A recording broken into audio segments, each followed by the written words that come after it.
Hai semuanya, selamat datang di Sinergi Update. Yang belum subscribe, yuk subscribe dulu dan nyalakan tombol loncengnya. Guys, ada pendapat bahwa debat capres tadi malam itu tidak mempengaruhi elektabilitas capres, guys. Kenapa ya? Nah, di sini akan ada dua rujukan yang dipakai. Pertama, pengamatan media sosial, dan yang kedua adalah survei pasca debat. Nah, kira-kira gimana penjelasannya? Simak ya sampai akhir.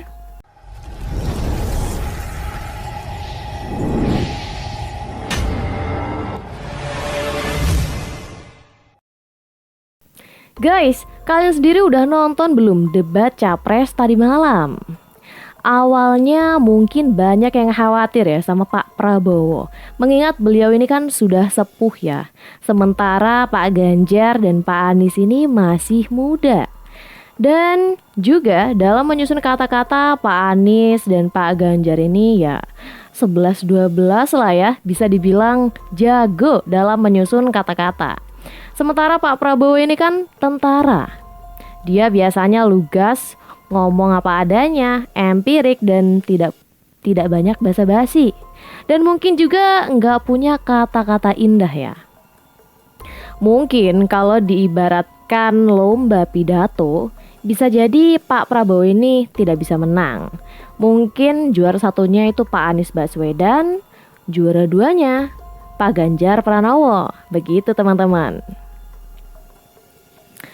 Nah teman-teman, coba kita lihat dulu nih closing statement dari ketiga capres dari debat semalam. Dan kemudian nanti kita review teman-teman.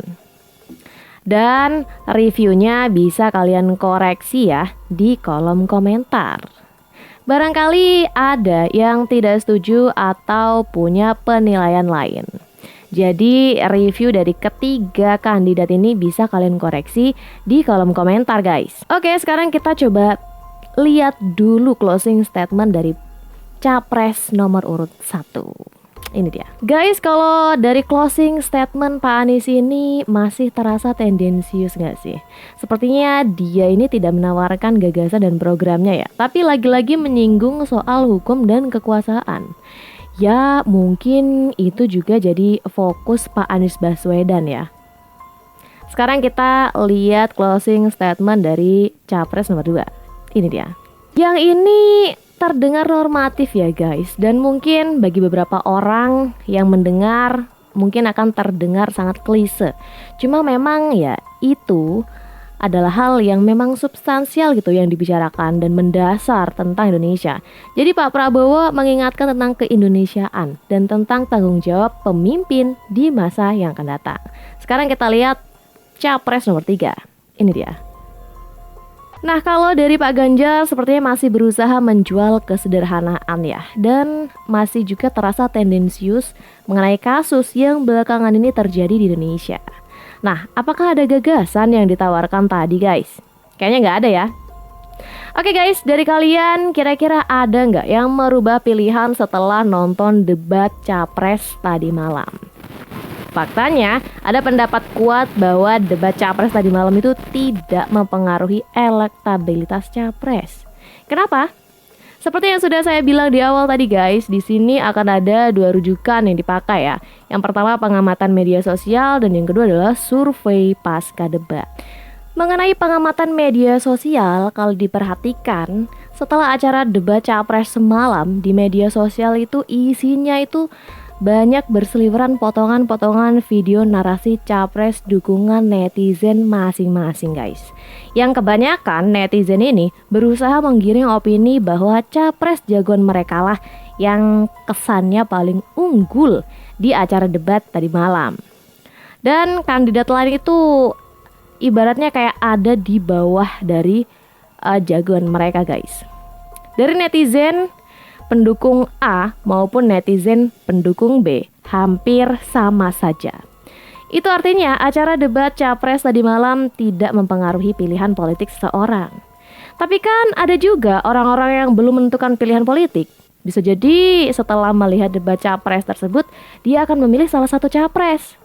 Tapi ada pendapat yang mengatakan bahwa orang-orang yang belum memiliki pilihan itu ya memang orang yang tidak memiliki antusias dengan politik guys. Jadi tidak antusias dengan politik, ibaratnya seperti itu.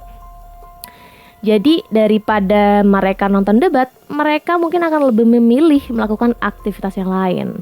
Mungkin yang dipikirkan, toh isinya cuma narator versus eksekutor, mending nonton drakor aja atau enggak sinetron. Jadi, lembaga survei yang telah merilis elektabilitas capres-cawapres saat ini bisa jadi memang sudah fix, guys. Nah, ini sesuai dengan rujukan yang kedua, yaitu dari lembaga survei. Data ini adalah data tahun 2019, guys, pasca debat. Dan menurut Denny JA, agaknya data ini tidak banyak berubah.